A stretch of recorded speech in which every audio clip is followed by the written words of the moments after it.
Galera, tô aqui hoje com Marlene de Favre, uma doutora, para discutir com a gente o que existe por trás de uma frase simples. Meninos vestem azul, meninas vestem rosa. Vamos debater cor, corpo, sexualidade, gênero. Vem com a gente.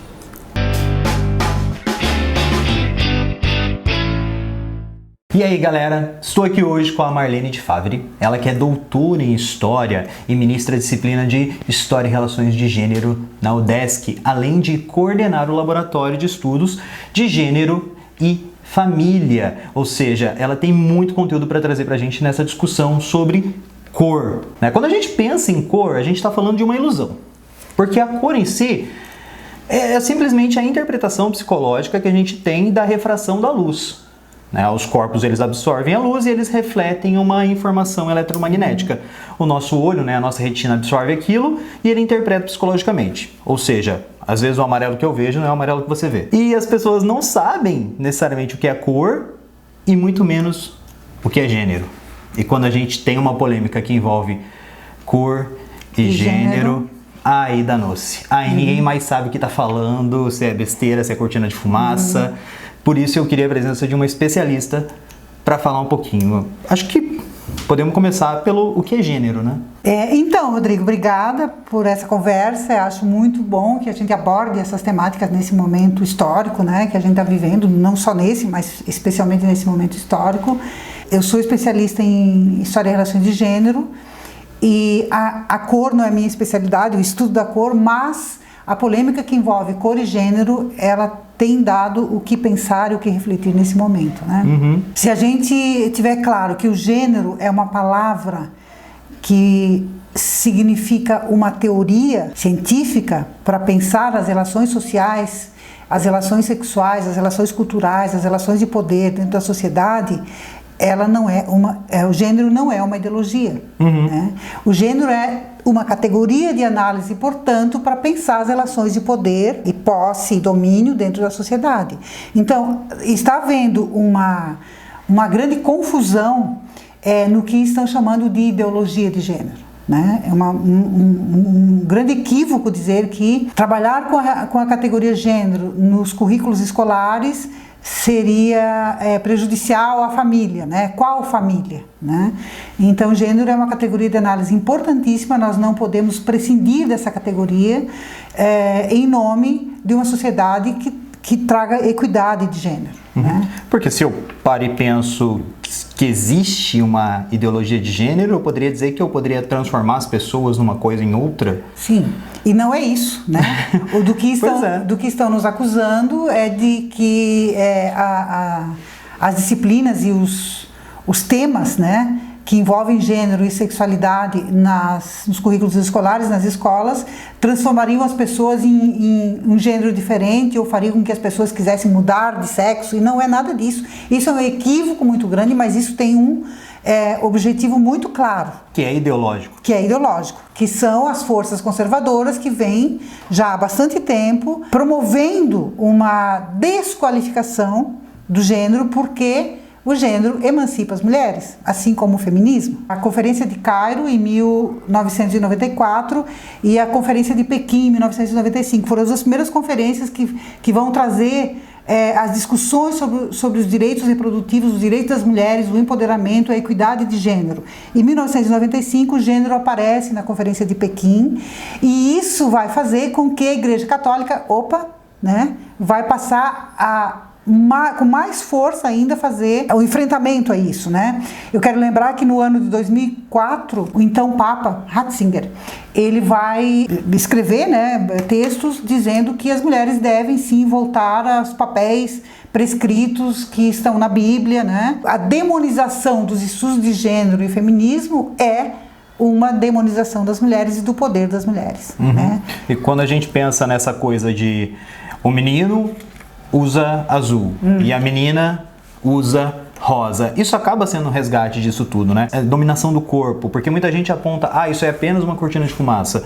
E eu penso assim que não é simplesmente uma cortina de fumaça. Porque quando você quer ter uma discussão que tem um domínio econômico, você tem que ter uma dominação também dos corpos, da moral, do jeito que as pessoas são. Sim. Né? Uma doutrina de como um homem deve agir. Sim. E como uma mulher deve agir. Se a gente pensar os estudos de gênero, eles têm demonstrado cientificamente todas essas questões que vêm de longo tempo dentro da Igreja Católica, mas não só, né, dentro dos Estados-nações, que está tudo conectado, né, a questão do liberalismo econômico, né, da disputa de poder. Acho que até fica interessante a gente pensar que quando a gente fala sobre essa questão da dominação da Igreja Católica, a gente não está falando sobre a religião. A gente não está falando de fé. A gente está falando de que é um Estado também. Isso. O Vaticano é um Estado, né? A Santa Sé. A gente não está falando de fé. Respeita-se todas as crenças e a fé que as pessoas têm. Todas as pessoas têm o direito de ter a sua crença, sua fé, sua religião. O que se discute são os discursos que desqualificaram as mulheres, que desqualificaram e desqualificam as mulheres, as pessoas LGBT, e as pessoas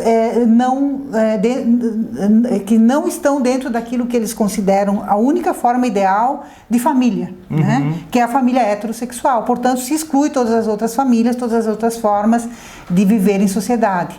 Mas por que isso? Porque isso tem um fundo político, porque também é ideológico você querer, dentro de uma proposta política, que é o que está se vendo hoje, que as famílias, as únicas que poderiam ter a proteção do Estado ou serem aceitas como famílias, seriam as famílias hétero. É claro que isso fere a Constituição, a nossa Constituição é clara e diz, né, que a família é ampliada, é agregado de pessoas que moram em torno da família e não uma família nuclear burguesa, né, com pai, mãe e filhinhos.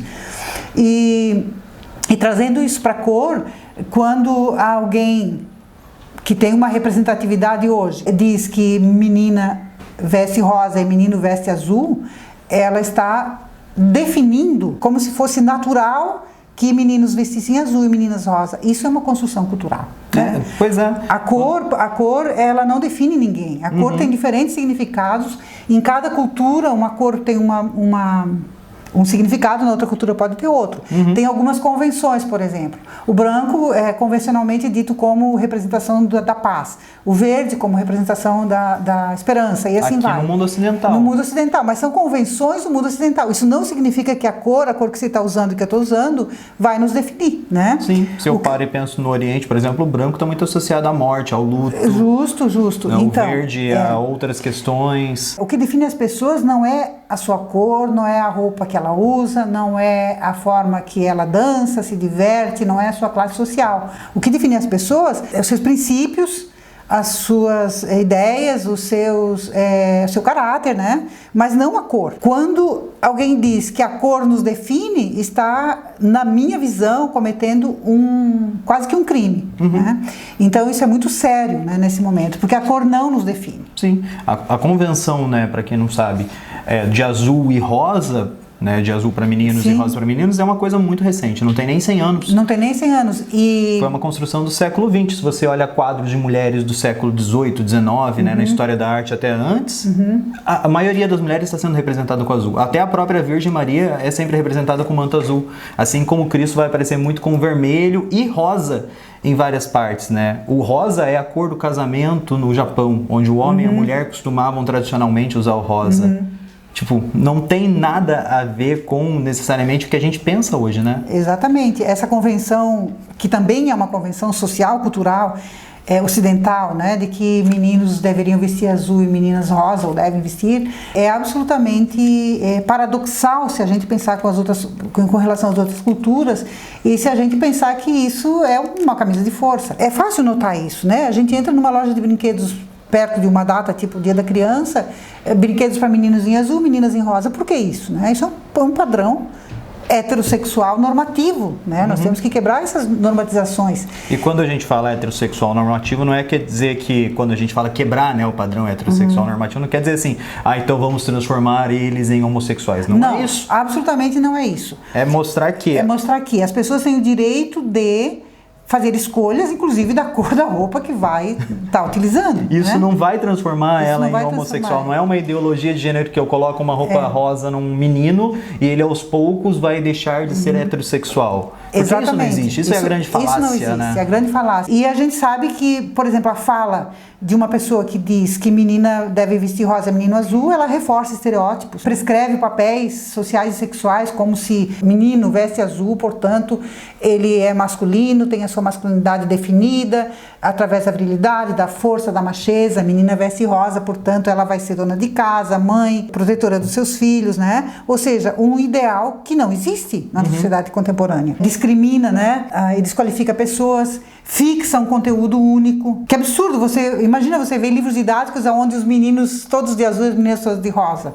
Isso é uma fixidez impensável. Estimula, portanto, a cultura da violência, não tem dúvida que sim, e claro que deslegitima os estudos de gênero que vem há algumas décadas mostrando que essas questões são construções culturais, né, que são apropriadas nesse e naquele momento conforme as disputas políticas que acontecem. Acho que a grande ideia de trazer essa conversa aqui hoje é porque as pessoas acabam não sabendo o que é gênero. Ela acha que quando a gente está falando de gênero a gente está negando a existência de um sexo biológico, né? Quando a gente está falando de gênero a gente está falando de toda a construção social que envolve o que é o masculino e o que é o feminino na sociedade.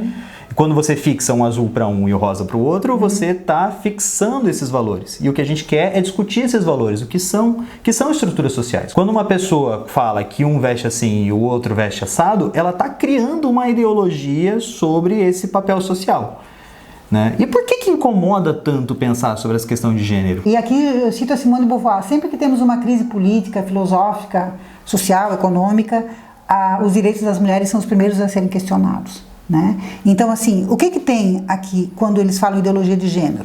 O gênero, como eu expliquei, é uma categoria de análise que vai trazer a importância dos estudos de gênero como uma teoria que mostra, né, a construção cultural em diferentes épocas, em diferentes sociedades, mostrando como foram prescritos papéis para uns e para outras pessoas. Em momento nenhum a categoria gênero de análise disse, em qualquer que seja o lugar, de que meninos e meninas poderiam mudar de sexo conforme apregou a cartilha, né? Que é uma absoluta mentira e etc. O que estão fazendo é o uso político de uma categoria de análise que mexe diretamente com aquilo que são as prescrições, aquilo que foi dito como fixo. Você nasceu com pênis, você vai ter que ser menino, forte, viril, ter a sua masculinidade preservada. Se você nasceu com vagina, você vai ter que ser uma menina frágil, delicada. Os estudos feministas que vêm de muito tempo, mas principalmente a partir da década de 60 e 70, os estudos de gênero que vêm da esteira da busca da equidade, né, da igualdade entre homens e mulheres, de forma que os estudos de gênero vêm mostrar essas construções que o feminismo já vinha denunciando antes. Quando alguém diz que uma cor é própria de cada gênero, ela está fixando conteúdos como se a cor tivesse gênero. A cor não tem gênero.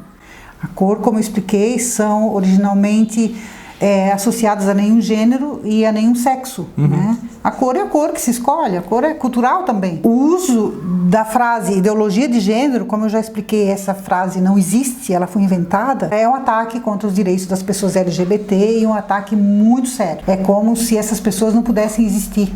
Assim como estão atacando as pessoas de origem indígena, as pessoas de origem negra, as pessoas que têm alguma necessidade especial e outras mais. Essa política anti-gênero é uma política que eu considero criminosa e que é também uma ideologia. Essa ideia de que existe alguém que não tem uma ideologia é uma ideologia muito forte. É uma ideologia muito forte.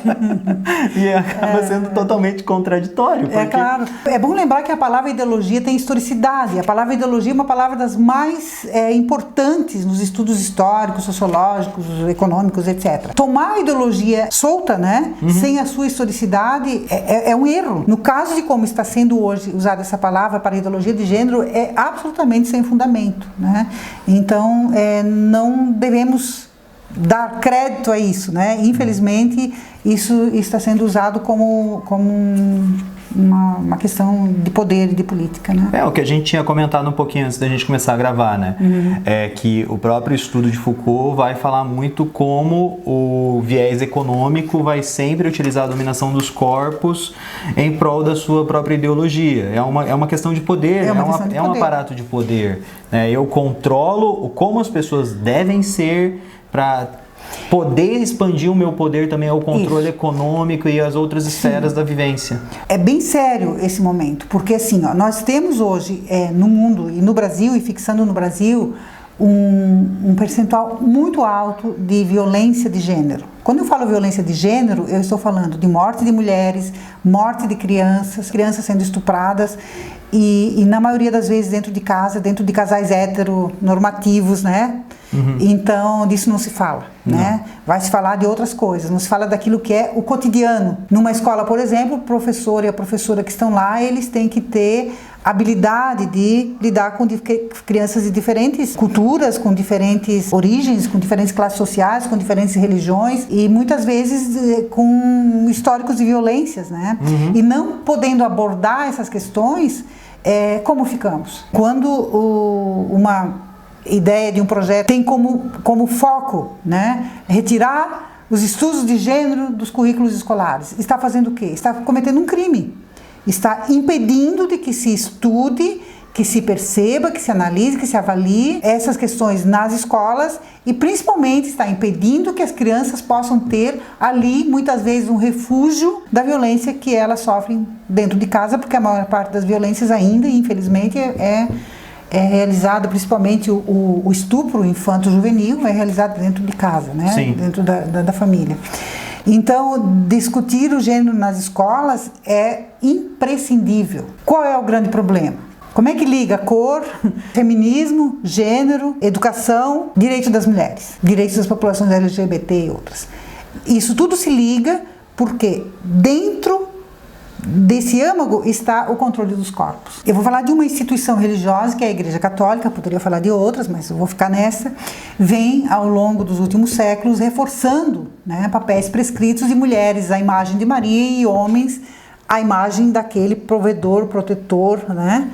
Ou seja, isso foi sendo captado por regimes políticos, né? Porque se eu voltar no país, voltar na história do Brasil, voltar na história do mundo, mas só na história do Brasil, eu já vou ver que na época por exemplo, de Getúlio Vargas, as mulheres eram vistas como grandes úteros da nação. É esse preceito, né, que junta nacionalismo com culpabilização das mulheres, né, e o feminismo. Se a gente vai para outro regime que não tem ligação com a Igreja Católica, como o de Napoleão, as mulheres também eram vistas assim, né, como simplesmente fontes de filhos. Fontes de filhos. Mas elas, em outros tempos, antes do século XVIII e XIX, as mulheres tinham mais liberdade, apesar de serem vistas assim, né? O iluminismo, principalmente as ideias científico-político-filosóficas do século XVIII e XIX, quando elas reforçam o liberalismo, reforçam o poder de uns sobre os outros. Sim. Aí vai reforçar o poder dos homens sobre as mulheres, vai reforçar o controle dos homens sobre as mulheres. Em 2019 a gente ainda está batendo essa tecla. Então, passamos no século XX, estamos em 2019 e coisas que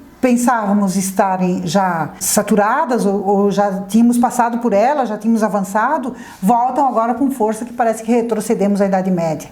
E isso é muito sério e muito perigoso. Eu penso que nós temos que estar na resistência. Nós não podemos nos calar, nós não podemos aceitar, nós temos que estar atentos e lutar cada vez mais para que as violências sejam dirimidas.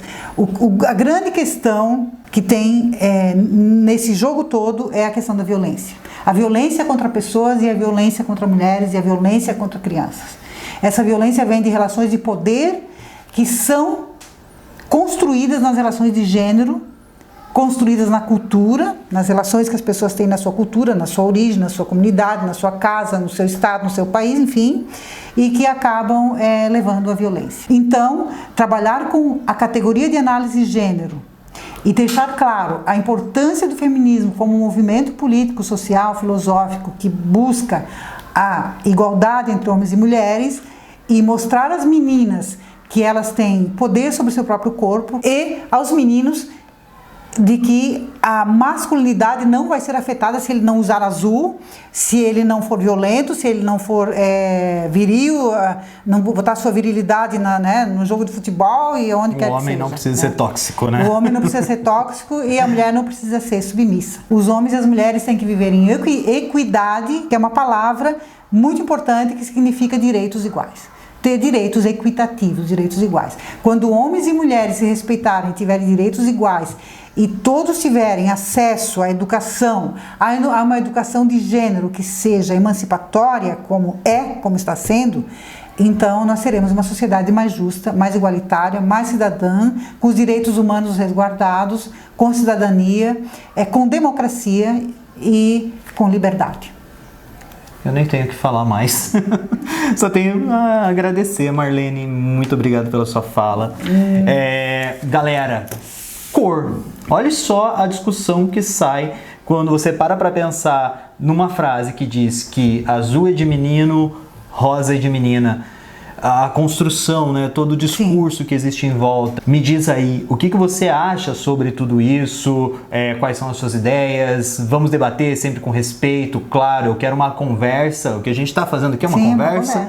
Né? E a troca é necessária em qualquer conversa. A gente não está impondo nada aqui. A gente está aqui para crescer cada vez mais e compartilhar aí com vocês as nossas ideias. Marlene, mais uma vez, muito obrigado. E galera, um grande beijo e tchau, tchau. Obrigada.